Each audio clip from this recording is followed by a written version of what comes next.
Je relance, on va voir si ça fonctionne cette fois-ci. Ah là, c'est bon, ouais. Vous voyez quelque chose? Oui. Tu vois sur ton ordi? Je vois live sur Facebook. Ah, très bien. Bon, eh bien, chères auditrices et auditeurs, bienvenue. Bienvenue avec nous aujourd'hui, avec notamment Carole de Finance de Clairbois et Sophie Marty pour vous parler de leur expérience avec les loups. Donc, j'attends une seconde que ça s'affiche. Voilà, ça semble bien. Eh bien, on va passer une demi-heure, une heure ensemble à parler de ce merveilleux livre, Paroles de loup. Je suis Yves Michel, l'éditeur du Souffle d'Or, et j'ai le plaisir d'avoir aujourd'hui avec nous Carole de Finance de Clairbois, bonjour. Bonjour. Et Sophie Marty, bonjour. Bonjour. Qui sont les deux autrices de ce livre, Paroles de loup. Alors, j'ai envie de vous inviter à vous présenter un petit peu, à dire votre parcours et comment vous en êtes venu à, d'une part, l'univers des loups et d'autre part, la communication animale, parce que c'est quelque chose d'assez extraordinaire. Ouais. Alors, qui commence? Vas-y, Carole. Allez, j'y vais. Alors, bonjour à tous. Donc, je suis Carole de Finance. Je suis coach sportive et photographe maintenant, animalière également. Comment j'en suis venue au loup? Bien, en fait, par les gorilles. J'ai fait un burn-out l'hiver dernier et bon, je me suis posé beaucoup de questions. Je me suis remise vraiment à trouver mon essentiel. Et dans cette période qui a duré 3-4 mois, j'ai des gorilles qui m'ont interpellée. Et il faut savoir que j'avais pas du tout de lien spécial avec les gorilles. Ça, c'est vraiment venu d'un appel profond intérieur que j'ai pas compris tout de suite. Et ça s'est manifesté en tout premier par l'envie de dessiner un gorille. J'y ai résisté une petite semaine et puis comme c'était obsessionnel, ben, j'ai dessiné ce gorille. Et là, j'ai entendu, ben maintenant, tu vas parler pour nous. Et donc, j'ai dit oui. Quoi? Comment? Je ne sais pas. Bon, bref, j'ai dit oui. Et ce même été, en fait, je suis passée voir donc mon amie Sophie. Et puis, nous avions décidé d'aller voir des loups. Tout simplement parce que j'avais envie de prendre des photos de loups. Je ressentais un appel. C'est un animal que j'admire depuis très, très longtemps. Et voilà, ils nous ont bien testés, ils nous ont fait mariner 2-3 jours et puis pour vraiment tester notre engagement. Et puis on a fait une balade dans la forêt un matin juste avant d'aller dans le parc. Et c'est là que nous avons ensemble entendu cet appel des loups. Voilà, et puis depuis, ça fait maintenant 1 an que je vais régulièrement aussi dans un parc rencontrer les loups qui nous ont accompagnés pour le livre et que je continue d'aller voir puisque ben, c'est pas fini et que là, je fais un suivi avec les petits et voilà. Ouais. Ouais. Et professionnellement, vous étiez photographe déjà auparavant? Pas du tout, je me suis vraiment formée instinctivement. En fait, c'est une photographie instinctive que je fais. J'ai pas de technique, enfin, j'en ai un petit peu parce que j'ai appris à force. Mais non, j'ai démarré vraiment l'été dernier. Et je me suis laissée guider en fait, beaucoup par les animaux. En fait. C'est beaucoup eux qui m'ont dit mais laisse-toi faire, fais-le comme tu le sens. Et puis et c'est comme ça que j'ai commencé à découvrir des choses qui fonctionnaient, ce qui ne fonctionnait pas. Et voilà, et puis je continue comme ça. Et ça me va bien, une photographie instinctive comme ça. Ouais. Ah, bien, bravo. On verra des photos tout à l'heure, hein, c'est magnifique. Ouais. Voilà. Et vous, Sophie? Alors moi, en fait, ce qui est amusant, c'est que les loups sont venus s'installer en face de chez moi dans un grand parc, il y a maintenant presque 3 ans et demi. Et j'ai résisté 1 an avant d'aller les voir, parce que moi, ça me gênait qu'ils soient enfermés, qu'ils soient dans des parcs. Voilà. Donc, au cours d'une formation à la communication animale, on a décidé d'y aller, d'écouter ce qu'ils avaient à nous dire. Et en fait, tout de suite, la première chose que j'ai dessinée en les regardant, c'est des barreaux. Enfin, c'était comme un grillage, puisqu'il y avait un grillage entre nous. Et l'information qui est venue spontanément, c'est mais qui est-ce qui est derrière le grillage? Qui est-ce qui est enfermé? Et du coup, ça m'a renvoyé juste à cet enfermement qu'on a déjà nous-mêmes naturellement. On n'est pas libre, on se fige, on est, voilà. Donc, ça m'a tout de suite donné cette liberté d'aller les voir quand je voulais, puisque pour eux, ils étaient libres. Voilà, ils étaient libres et ce parc était une façon d'être proche de l'humain sans être en danger. Il y avait vraiment cette notion, nous, on est en sécurité, on peut vous voir, voilà, et vous êtes aussi en sécurité. Du coup, c'était vraiment pour moi une porte qui s'ouvrait. Voilà. Et du coup, au fur et à mesure, je suis allée les voir toujours plusieurs fois dans l'année, dans des formations, en accompagnant des amis. Et il y a un lien qui s'est tissé aussi bien avec les loups qu'avec le parc et les personnes qui étaient dedans et qui s'en occupaient. Un lien vraiment toujours très présent et qui continue d'être là, avec cette notion maintenant de pouvoir faire rencontrer les loups en visite autonome. Je suis la personne qui va guider, qui va préparer, accompagner, et avec 1, 2, 3, 4, 5, les gens qui ont envie de venir les rencontrer autrement. Donc ça, c'est vraiment la première rencontre avec les loups.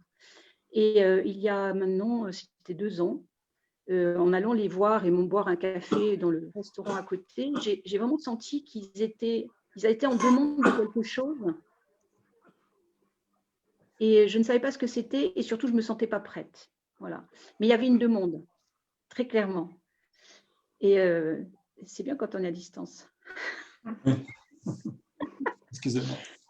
Et ce qui fait que quand je suis allée avec Carole, quand Carole est venue, ça a créé une ouverture nouvelle en fait, de pouvoir entendre l'information et la demande toutes les deux en même temps, alors qu'ils n'étaient pas là, on était dans la forêt.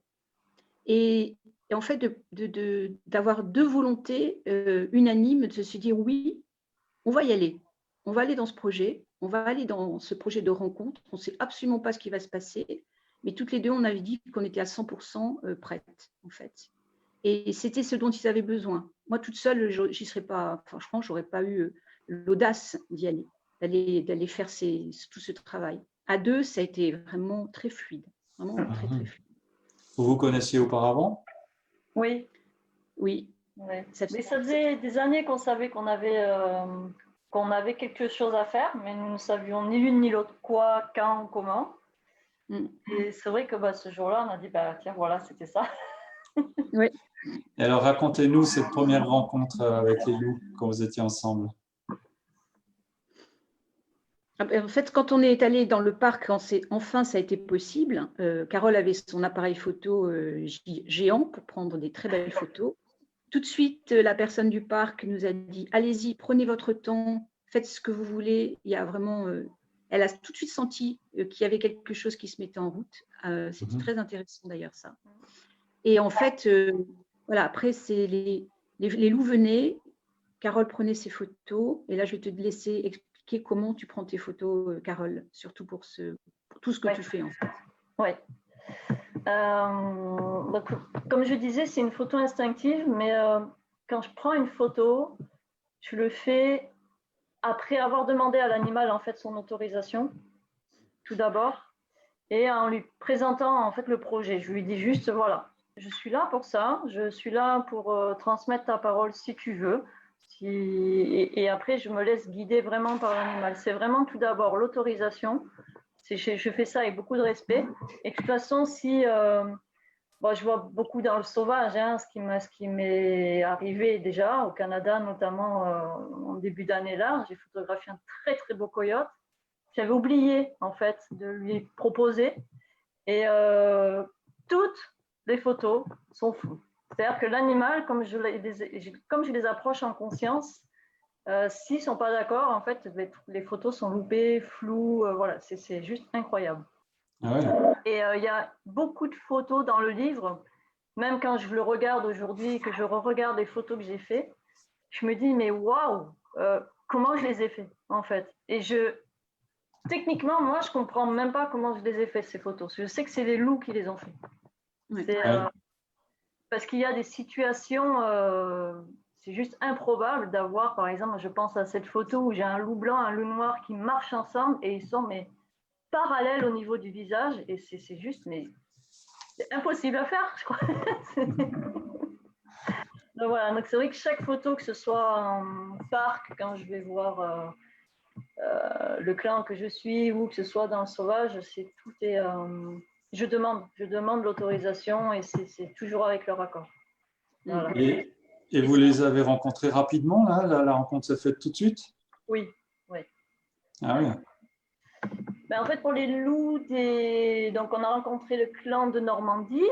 Et ensuite, ben moi, quand je suis rentrée, c'est vrai que je ressentais un manque, vraiment, parce que je ressentais qu'il y avait un appel très, très fort, une demande très, très forte de loups. Et puis, je me suis dit, ben, où est-ce qu'il y a des loups ici, en fait? Donc, j'ai cherché et je suis partie un dimanche après-midi. Je suis partie au parc des Pyrénées, qui est à Argelès-Gazost.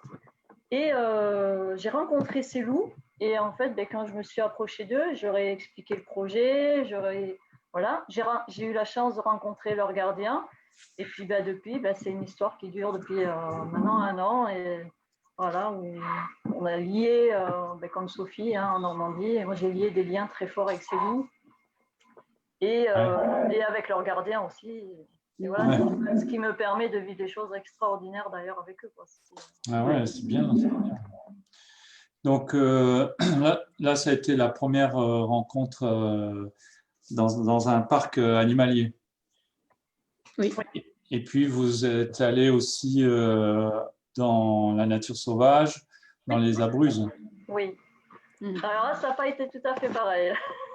Ouais. Oui, parce qu'en fait, ils sont plus libres, on va dire, dans des espaces. Et bon, j'étais pas toute seule, j'étais avec un groupe.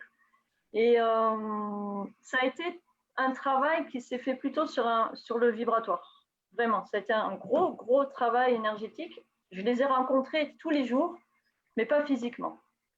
Ça a été, par contre, ça a été une expérience assez extraordinaire parce que moi, j'ai eu des petits soucis une fois sur place là-bas et ils m'ont fait vivre la médecine des loups aussi. C'est-à-dire qu'en une journée, ils ont guéri un truc qui pouvait durer beaucoup plus longtemps. Et ouais, ça a été assez fabuleux.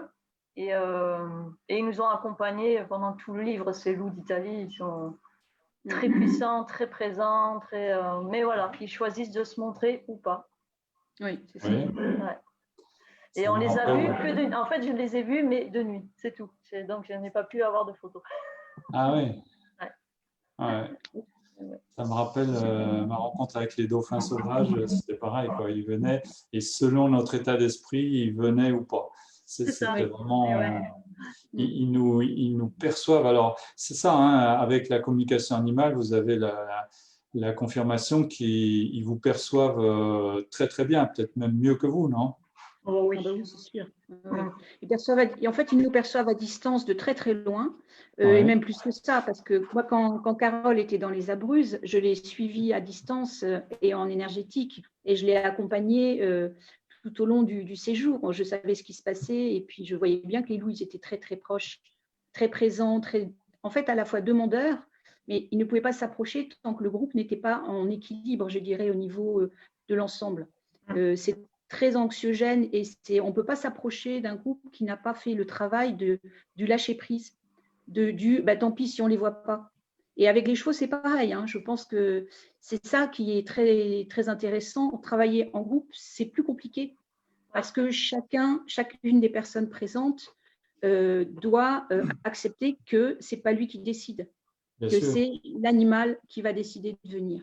Ouais. Et moi, ce que je vois, c'est dans les ateliers, quand je vais rencontrer les loups dans des parcs, dans le parc juste en face, ils viennent s'ils veulent venir. Et je dis à chaque fois, moi, je ne vous promets rien. Ça dépend de nous, de comment nous sommes, de comment nous nous sommes préparés et de ce qu'ils ont envie de nous transmettre. Et parfois, il y en a qui viennent très près, mais vraiment très, très près, alors qu'on ne leur donne pas d'alimentation, rien. Ils viennent vraiment au contact. Et parfois, ils vont rester loin, groupés, dans des postures vraiment chaque fois assez différentes, parce que en fait, l'énergie du groupe, l'énergie qui sera dégagée par le groupe, va entraîner une réponse au niveau du groupe de chaque loup. Et chaque loup a une réponse différente, que ce soit les gris, que ce soit les noirs ou que ce soit les blancs. Les noirs, ils m'ont encore surprise quand j'y suis allée la dernière fois. Je regardais les blancs, je leur tournais le dos, il n'y avait personne quand j'ai tourné le dos, quand j'ai regardé à gauche. Et soudain, mon corps s'est retourné, ils étaient là en face, ils bougeaient, ils ne faisaient pas de bruit, ils étaient à 2 mètres, je ne les ai pas entendus. Alors, il y a aussi ce jeu, hein. Franchement, et moi, les loups noirs, à chaque fois, je me fais avoir. Ouais. Ils sont là, je ne les vois pas arriver, c'est les blancs qui me montrent qu'ils sont juste à côté. D'où l'expression avancer à pas de loup. C'est ça, c'est d'une légèreté, c'est assez extraordinaire. C'est vrai qu'ils sont bluffants. Ouais. Ils sont bluffants. Et donc, c'est vrai que Parole de loup est un livre, de le construire, de le créer, ça nous a donné de la force et parfois même, ça nous fait nous dépasser. Et là, moi, je sais que je continue de l'ouvrir régulièrement, parfois pour demander un conseil. Quand je ne sais pas trop ce qui va se passer dans la journée ou dans une visite que je ne connais pas du tout les personnes qui vont venir, je vais ouvrir à la page qui va me dire voilà ce qui va se passer. Et quand c'est préparez bien, parce que c'est important pour que les gens soient préparés avant d'aller rencontrer la nature sauvage, eh ben, je peux vous dire que je prends un petit peu plus de temps avant d'aller voir les loups. Voilà, un temps de préparation, de centrage, de se sentir beaucoup plus présent à l'intérieur. Et c'est vrai que ça surprend, et les gens sont très contents après de ce qui se passe. Voilà. Alors, vous avez parlé de groupes d'humains qu'il fallait équilibrer pour faire un bon contact. Et les loups aussi sont en groupe, ils sont très constitués en groupe. Oui. C'est des clans. Oui. C'est des clans avec, généralement, il y a le père, la mère et les enfants. Parce que ce sont des groupes qui se constituent dans des parcs où, généralement, ils commencent à mettre un couple. Et bon, après, je dirais, trouver le couple qui va fonctionner, c'est délicat. Parce qu'en fait, quand ça ne marche pas, ben, c'est douloureux pour celui qui n'est pas, qui correspond pas à l'attente. C'est toujours assez violent, mais c'est normal. Hein, on est avec des animaux sauvages, ils n'envoient pas un SMS. Non. Ils ne reviennent pas. Voilà, ça va très très vite. Et eux, ils ont besoin que leur groupe il soit fort. Voilà, c'est normal. Dans la nature, on fait attention, ils font attention à ce que les groupes soient équilibrés, qu'ils soient forts. Être les plus forts, parce que c'est ceux qui ont la plus possibilité de bien manger et d'avoir le meilleur territoire. Voilà. Et pour rebondir sur ça, même avec les gardiens, en fait, ils les laissent rentrer dans le clan ou pas. C'est-à-dire que moi, par exemple, il y a 2-3 mois de ça, c'est vrai que j'ai remarqué qu'il y avait un changement de comportement vis-à-vis des loups que je suis, donc. Et je me suis adressée à leur gardien, d'ailleurs, qui, lui, fait partie de leur clan. Et ça se voit dans leur comportement, hein, s'ils acceptent ou pas quelqu'un, en fait, vraiment, c'est très, très net. Et avec moi, ils ont changé totalement et j'ai senti qu'en fait, ils m'avaient fait rentrer dans leur clan, alors que je ne vais les voir qu'une fois toutes les 3 semaines ou un mois. Et j'ai vraiment senti, et je l'ai vu parce que la maman laisse les petits s'approcher de moi. Ah oui, c'est un signe. Et vraiment, mais quand je dis s'approcher, c'est-à-dire qu'ils me mangent dans la main, quoi. Voilà, c'est vraiment, par contre, j'ai vu avec d'autres gardiens, dès que ces gardiens rentrent dans l'enclos, les loups sont hyper nerveux. Ils n'arrêtent pas d'arpenter l'enclos de droite à gauche, la crête hérissée, et on voit vraiment qu'eux ne sont pas acceptés, quoi. Il y a une méfiance énorme. Et le loup, c'est vraiment une histoire de confiance. Donc, si confiance, on le voit tout de suite. Et l'attitude change vraiment, vraiment, quoi. Est-ce que vous pouvez vous approcher un petit peu du micro, Carole? On vous entend un petit peu lointain. Oui. Ok. Ah oui, c'est mieux, ouais. Ouais. Ah oui, donc ils fonctionnent par clan et après ils acceptent ou pas. Et bon, moi, ça a duré au bout d'un an. Hein. Au bout d'un an, c'est vraiment, il y a quelque chose qui a changé. Il y a des parallèles avec les chevaux, alors, Sophie, parce que les chevaux aussi sont en horde. Alors, les chevaux sont en troupeau. je dirais que le cheval est non prédateur, c'est-à-dire que le troupeau, ça va garantir la sécurité. La sécurité, oui. On est dans la notion de sécurité. Et je dirais qu'il y aura des rôles qui vont se répartir quand les troupeaux sont évidemment à l'état sauvage, mais même aussi à l'état domestiqué dans nos petits espaces, puisqu'ils sont quand même dans des prés petits par rapport à ce dont ils ont besoin naturellement. Mais on a toujours celui qui va prévenir quand il y a quelque chose qui va bouger à l'extérieur pour que tout le monde soit vigilant, partir au galop et même aller affronter s'il y a quelqu'un, je dirais un nouveau dans un pré à l'extérieur. Moi, j'ai l'exemple d'un tout petit Shetland, un petit étalon Shetland qui a été mis dans le pré voisin. Et il a mis un bazar dans tous les troupeaux autour, mais c'était impressionnant. D'abord parce qu'il y avait des juments. Donc, tout de suite, les chevaux chargés de la sécurité du groupe se sont mis en travers et les ont poussés.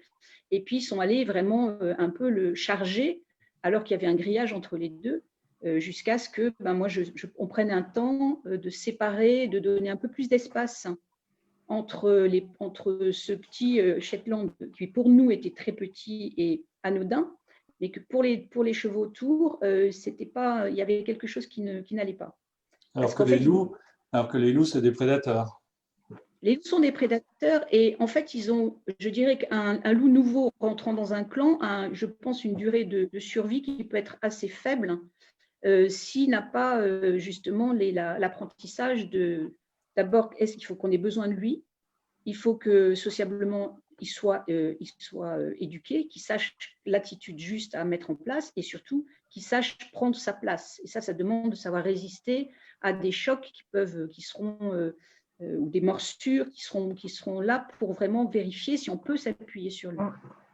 Ah oui. Et c'est des attitudes différentes, même si parfois on voit que les chevaux ensemble, quand il y a un nouveau qui arrive, si le nouveau est faible, qu'il n'est pas en très bonne santé ou qu'il est émotionnellement instable, il va lui aussi se faire charger et mordre et repousser pour voir si on peut aussi l'intégrer dans le groupe. Et ça, je l'ai vu, un animal équilibré et un animal qui a un problème, il ne sera pas accueilli de la même façon.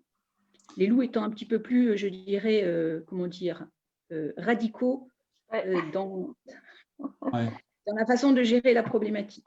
Voilà, ils sont très, ils sont. J'ai un message de Babette qui dit: je confirme ce que vient de dire Carole pour l'avoir vu au mois de juillet, au mois d'août avec elle. Ouais. Et alors, la communication intuitive avec les animaux, vous avez découvert ça comment? En fait, moi, j'ai eu vraiment envie de me former il y a quelques années. Et donc, j'ai fait venir quelqu'un chez moi pour qu'il y ait des ateliers, et que j'ai appris en même temps que d'autres personnes. Et en fait, moi, j'ai tout de suite, dès la deuxième, ça s'est passé assez rapidement, de recevoir des informations. Et ensuite, j'ai commencé à dessiner. En fait, c'est en dessinant que les mots, la compréhension de ce qui se passait, c'était plus facile, beaucoup plus facile pour moi. Le dessin et les mots venaient après. Voilà. Et ça faisait 3 ans que régulièrement, ça se mettait en place tranquillement. On voit certains dessins dans le livre. Hein. Oui. Et, oui, je les ai laissés venir parce qu'en fait, c'était une façon de comprendre l'animal en ayant, dans son regard, dans la façon dont il paraît sur le dessin, il y a comme une autre façon de le voir. Et désormais, c'est un échange assez facile, comme ça, comme si vous parliez là à nous? Oui, c'est ça. Et ça marche, vraiment, c'est assez chouette. C'est plus que du dialogue, c'est une représentation de comment il est déjà d'abord dans les énergies subtiles qui l'environnent. Il y a vraiment plus que de la communication verbale. Hein. C'est beaucoup en non-verbal. Et les mots, quand ils viennent, ils vont venir d'une façon assez… au début, c'était juste des mots simples. Ce n'était pas des grandes phrases, en fait. Ouais. Et en fait, c'est là où Parole de loup m'a fait bouger dans ma façon de recevoir les informations.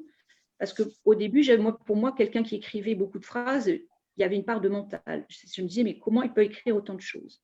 Et là, j'ai vu qu'en fait, c'était possible. Quand on lâche complètement, vraiment, les informations, quand elles viennent, c'est très fluide. Et c'est vrai que ça venait aussi bien, pour moi, ça venait aussi bien la nuit, dans mon sommeil, que le jour, quand je me mettais en face d'une photo que Carole avait faite, en me disant, ben là maintenant, on y va, vas-y, dis-moi ce que tu vas me dire. Voilà. Ouais. Il y a plusieurs façons de communiquer qui se sont mis en place. Et évidemment, je continue. Et moi, depuis petite, en fait, j'étais très, très, très connectée aux animaux, puisque c'est une des premières choses que j'ai dit à mes parents, en fait, que les humains n'avaient rien compris et qu'il fallait écouter les animaux. Et j'ai plus développé, on va dire, une communication qui passe directement par le corps. C'est vraiment une kinesthésique, en fait. Alors, par moment, je vais entendre des phrases ou des mots ou des images, mais ça va être aussi très souvent, je vais faire quelque chose et à ce moment-là, je me rends compte que c'est l'animal qui me fait faire ce qu'il veut, en fait. Et notamment, c'est ce que je disais pour les photos, voilà, il va me faire déclencher quand lui, il veut. C'est ça qui est incroyable parce que et c'est une communication qu'au début, je ne comprenais pas et c'est pareil, en travaillant, en apprenant à travailler avec mon appareil photo pour les loups et puis pour les autres animaux, que j'ai découvert, oui, mais moi, en fait, ma communication avec eux, alors par moment, ça va être des phrases, mais ça va être très, très, très souvent kinesthésique. Je vais sentir quelque chose qui me pousse de dedans et je ne peux pas faire autrement, en fait. Donc, et j'aime bien parce que comme je suis quelqu'un quand même qui a un mental très fort par moment, au moins je sais que là, par le corps, c'est pas mon mental en fait, c'est au-delà de moi. Et pour le coup, ça me va bien. Et chacun a sa perception propre en communication animale. Certains entendent, d'autres ressentent comme vous, d'autres voient des images. C'est propre à chacun. Et puis c'est génial parce que pendant le livre, on a pu se valider l'une et l'autre en fait. Parce que je vois un jour, j'ai été voir les loups de la Benne. Et puis là, je savais qu'il fallait, j'avais entendu de leur part, et moi j'avais un besoin irrépressible de les photographier dans la cascade, parce qu'ils ont une cascade dans leur enclos. Et donc je fais des photos comme ça, avec la cascade, quand ils traversent. Et puis au moment où j'appelle Sophie, je crois, on s'est appelé, ou je ne sais plus comment ça s'est passé après, mais on s'est rendu compte, et elle me dit, mais en fait, il demande à ce que l'eau vienne. Je lui dis, mais j'ai fait les photos, je te les envoie. Et c'était trop drôle parce qu'on a reçu ensemble et à notre façon la même information, quoi. Mais et on a pu se valider. C'est génial, quoi. C'est super parce qu'on est quand même à 1000 km de distance l'une de l'autre. Oui, c'est celle-là. Est-ce que vous voulez nous montrer quelques photos en partage d'écran, Carole? Allez, je peux vous en montrer une. Vraiment, moi, en tant qu'éditeur, je peux témoigner que les photos dans le livre sont vraiment une part importante et sont tout à fait fascinantes. Et vous encouragez à méditer en regardant ces photos, n'est-ce pas? Oui, ça fait partie de ce qu'on propose. C'est en fait commencer à rentrer dans le livre par l'image, par le ressenti de l'image, et ensuite laisser venir les informations, les sensations, apprendre aussi en regardant la photo à ressentir et à laisser venir la communication que le loup ou la forêt, parce qu'il n'y a pas que les loups dans ce livre, ont envie de nous faire passer. Et en fait, moi, j'ai déjà fait plusieurs fois des présentations de paroles de loup en mettant que les photos. Et en fait, c'était super ce que les gens avaient comme information à proposer, les ressentis et puis la communication passe très bien. Ce sont des photos où l'animal a décidé de venir, où la forêt a décidé de venir. Et ça change tout en fait. Qu'est-ce qu'elle est belle, cette photo. Qu'est-ce qu'elle est belle.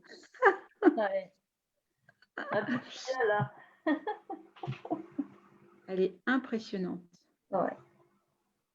Donc Tanka, c'est la fille de Waka et d'Ochoa qu'on peut rencontrer dans le livre. Et elle est née le 22 avril avec un petit frère et une petite sœur. Et c'est une louve qui a un sacré caractère déjà, qui est bienveillante, mais qui est dominante aussi. Et elle est assez géniale, quoi. J'ai encore Babette qui se plaint qu'on ne vous entend pas très bien.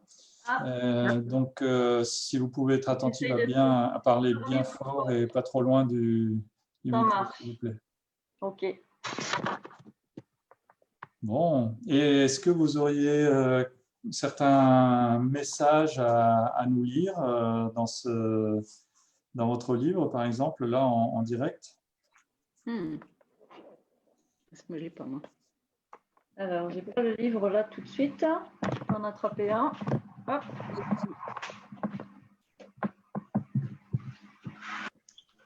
Je vois un texte là, page 51 par exemple, justement où c'est Oshoa qui s'exprime. Ah ben voilà. Quand on parle du loup. Ah, il y a beaucoup de dictons avec les loups, hein, c'est magnifique. Hein?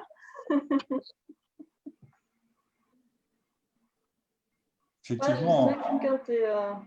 la plupart du temps, ils sont très très peu visibles, les loups, hein. Je sais que moi j'habite dans les Hautes-Alpes, il y en a, mais ils sont très difficiles à voir, hein, à Oui. observer. C'est pour leur sécurité, hein. Ah bah oui, Quand il on y a les de voit, quoi. on les Il y a, chasse. Donc, il y a de quoi. je dirais, pour vivre heureux, vivons cachés. Je dirais que ça, c'est une maxime du loup français. Et d'ailleurs, Sophie, vous avez une anecdote ou un message à partager concernant la chasse? Alors, pour ce qui est des chasseurs et de la chasse, pour le loup, un chasseur doit être quelqu'un qui va mettre de l'équilibre dans la nature, comme lui sait le faire.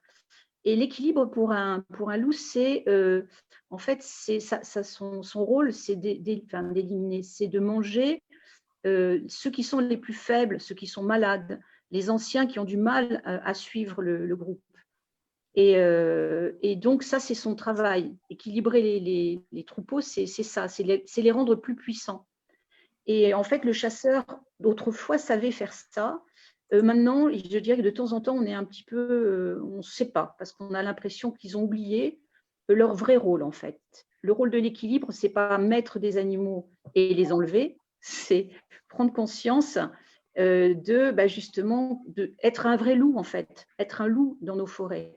Et c'est vrai que maintenant que les loups arrivent, ils vont bientôt faire leur part et on devra apprendre à leur laisser l'espace de nature sauvage dont ils ont besoin pour nous mettre une part de nature équilibrée chez nous, dans nos territoires. Et ça, c'est un apprentissage qu'on va devoir faire. C'est important. On en a besoin. On a besoin de nature sauvage équilibrée et respectée. D'ailleurs, dans le livre, à un moment, la nature nous parle et elle nous demande de la laisser tranquille. Respecter la nature, c'est pas aller la voir, c'est la laisser tranquille, c'est la laisser vivre, comme on a eu pendant le premier confinement. C'était là où on a vu que c'était incroyable, comme elle avait enfin de l'espace et que ça change tout. Et pour nous, ça change tout. Ouais, elle est magnifique aussi, celle-ci, Carole, hein. Ouais, ça c'est Tapou, c'est le frère de Tanka. D'accord. Comment vous dites son prénom? Tapu, Tapu, je sais pas comment on dit. D'accord. C'est un Lakota. Ah ouais. Il ressemble à Ochoa en plus doux. Ouais. Et il n'est pas beaucoup plus doux que son père. Ah bon, d'accord. Non. Il sait déjà très bien ce qu'il veut. D'accord. Alors, est-ce que l'une d'entre vous veut nous lire un certain message? Allez, on va lire le texte 51 alors. Ouais. D'Ochoa. Alors, je vais m'approcher du micro, voilà. Je te protège depuis hier et nous serons tous là pendant la durée de ton travail pour la cause animale, pour cet apprentissage que vous proposez, toi et Carole. Ouvrir la conscience des personnes par la rencontre avec chacun de nous. Un chemin d'ouverture et d'initiation un jour après l'autre. Vous allez vous rencontrer à travers nous. Vous allez vivre des moments parfois difficiles. C'est comme cela que vous pourrez vous transformer. Il y aura de grandes joies et des moments fabuleux. Se découvrir dans le regard d'un loup, c'est se purifier de l'intérieur. Tu vis une transition, tout va bien, nous sommes là, nous t'aimons, nous vous aimons. Bien. Magnifique. Est-ce que vous en avez d'autres qui vous touchent beaucoup? Me touche. Allez. Page 55, par exemple. Je lis celui que je trouve page 55 parce que c'est assez bref. Et Oui. puis, les gens entendent peut-être mieux ma voix. As-tu déjà contacté ta plus grande peur? La peur d'être dévoré par une vie trop normée. La peur de disparaître car tu n'es plus toi-même. Reviens à ta vie, à ce pourquoi tu es là. Franchis la porte que je te montre. Apprête-toi à passer dans un autre univers.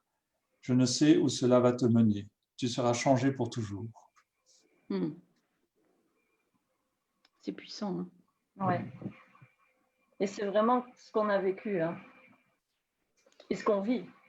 C'est ce qu'on vit, hein. C'est ce qu'on vit en ce moment aussi. Et c'est un peu ce qui se passe, c'est qu'on est en train de se... Il y a des choses qui sont en train de bouger. On est en train d'évoluer. Et en fait, Parole de loup et tout tous ces textes qui nous ont transmis, c'est pour nous aider, c'est pour nous accompagner, c'est pour nous donner la force d'oser dépasser nos peurs.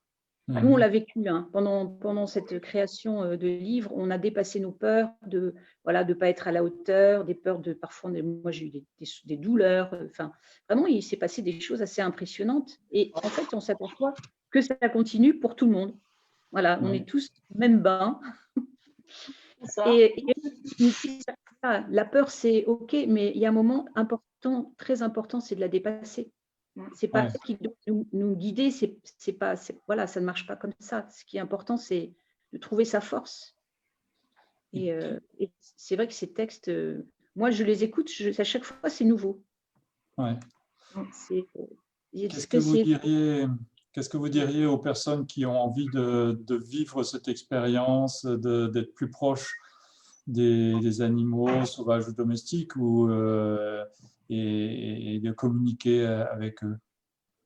Pour moi, ça fait partie de l'évolution. C'est qu'il sera important qu'à un moment, on y arrive tous à apprendre à communiquer avec le monde animal et avec la nature.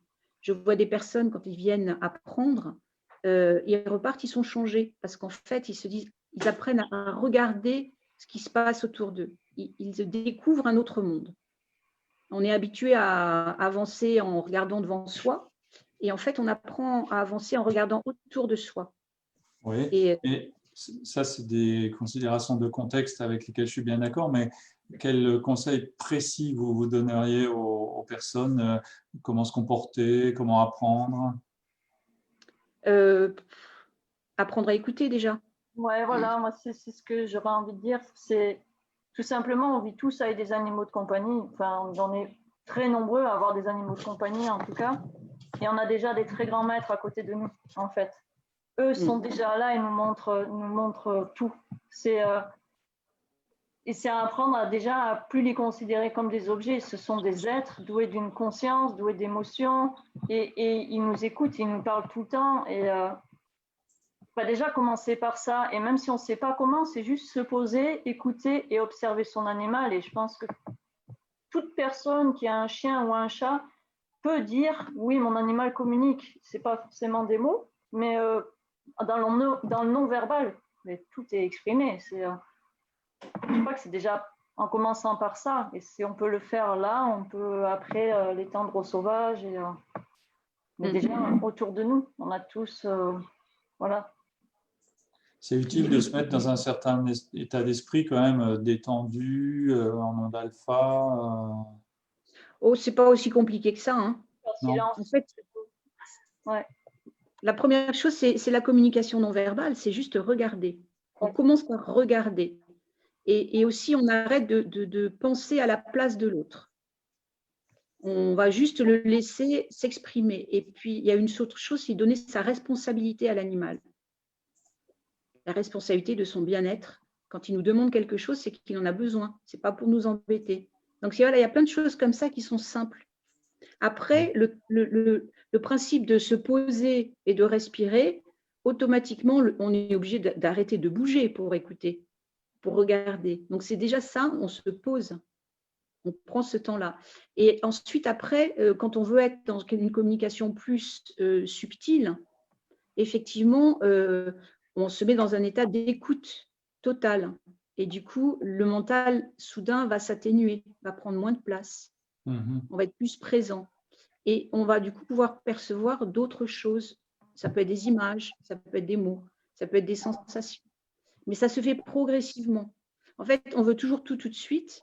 On prend le temps. Moi, il m'a fallu des années pour commencer à ressentir, écouter et croire que c'était possible. Parce que déjà, la première chose qu'on va faire, non, c'est pas possible. Ça serait un réflexe. Ouais.